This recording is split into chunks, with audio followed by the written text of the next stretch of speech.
बंधु मैंने आपण गोटे छोट कहानीटे आ बहुत प्रेरणादायी कहानी आपण हम बहुत शिक्षित जिनस कहानी माध्यम गोटे भल शिक्षा आप पाइपर आ कहानी आप शुणु। कहानीटीर मूल स्टोरी हूँ चेष्टा और सफलता।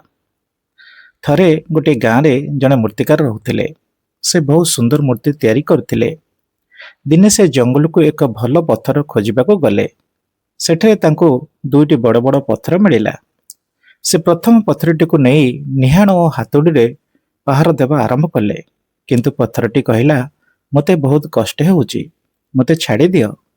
मूर्तिकार जनक दया करी से पत्थरटी को छाड़ी द्वितीय पत्थरटी काम आरंभ कले। द्वितीय पत्थरटी सबु कष्ट सहीगला एवं किछि दिन परे एक सुंदर भगवानकर मूर्ति रे परिणत हैला। किछि दिन परे गाँ लोके सेई मूर्तिटी को एक नुआ मंदिर रे स्थापन कले। प्रथम पत्थरटी को मंदिर बाहर रखागला, जोंटू लोक माने आसी नड़िया बाड़ाउथिले। एकदा राति रे प्रथम पत्थरटी द्वितीय पत्थर को कहला, तुमे केते भाग्यवान, समस्ते तुमको पूजा करुछंती, किंतु मो उपरे समस्ते नड़िया बाड़े कष्ट देउछंती।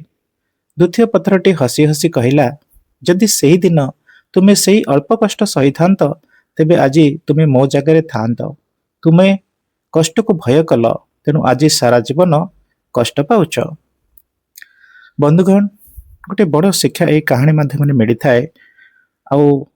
से कहानी माध्यम जो शिक्षा मिलला ताहा होची जीवन रे सफलता पाया पई आमको आरंभ बहुत कठिन परिश्रम एवं कष्ट सहबा को पड़िबो। जो माने संघर्ष को भय करंती से माने केबे भी मूल्यवान होई पारंती नहीं। बिना संघर्ष रे कई आगु को जाई पारंती नहीं। संघर्षर मूल्य सेते बेले आपण पाई परिबे जेते बेले आपण जीवन रे सफल होई परिबे।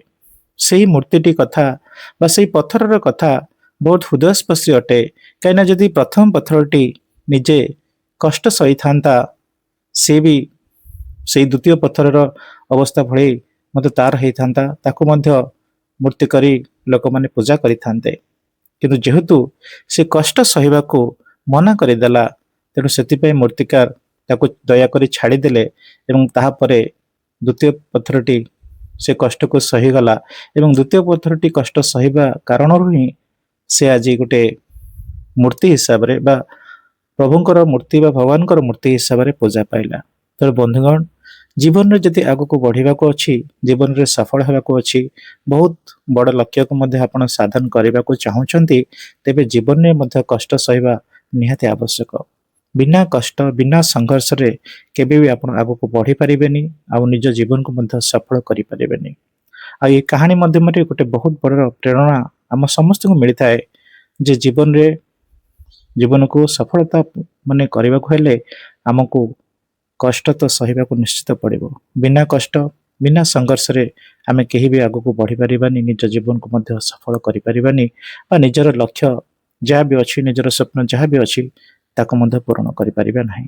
तेणु कष्ट एवं परिश्रम आमको सहिया को पड़िबो जदि जीवन में आमे आगु को बढ़िबा को चाहूचे, निज जीवन को सफल करिया को चाहूचे। बंधुगण, इस छोट कहानी आपनको केमती लागिला, आपनकर मूल्यवान मतामत आपण देबे। जदि वीडियोटी भल लागिची आपण लाइक शेयर कमेंट मध्य देबे। आ जदि आपण प्रथम थर ए वीडियो को देखुचंती, आपण चैनल को मध्य सब्सक्राइब करिवे। बहुत बहुत धन्यवाद। जय जगन्नाथ फ्रेंड्स, नमस्कार।